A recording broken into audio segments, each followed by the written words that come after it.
Tere kõigile Sport TV vaatajatele, me oleme jõudnud oma väikese ringreisiga Šveitsi ja nagu te näete, ilm on selline, mis on ausalt öeldes väga kodune, ehk siis meid on siin Šveitsis samamoodi võtnud vastu siis selline mitte kõige mõnusam ilm, vihm on terve päev otsa sadanud ja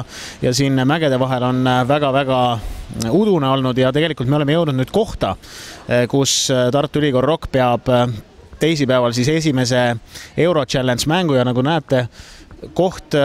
pole nagu väga spordihalli moodi, et tegelikult me olemegi ühes nii-öelda koolis, kus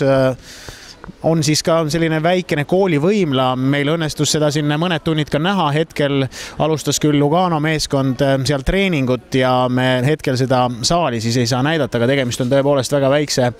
nii-öelda siis koolivõimlaga. Kui ma räägime Šveitsi jõudmisest ja ma räägin itaallastest, siis tegelikult tõepoolest enamuse rahvast, keda me siin kohanud oleme, moodustavadki itaallased, et ega siin absoluutselt mingisugust muud keelt ei kuule ja ega suurt vahet ei ole, kas siis tegemist on Põhja-Itaalia või Lõuna-Šveitsiga, nii et me oleme siin sellises väga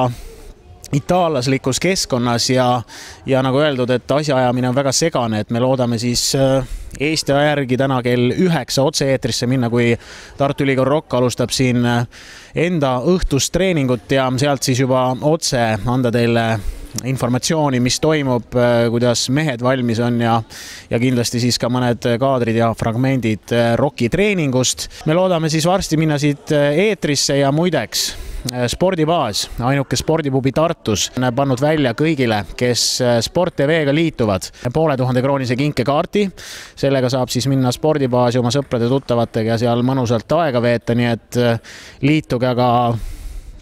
suure hoolega sporttv.ee, registreerige ennast kasutajaks ja me loodame siis olla eetris juba täna õhtul Eesti aja järgi kell 9 ja siis anda juba täpsemat infot, mis meil siin Šveitsis edasi toimub. Näeme siis!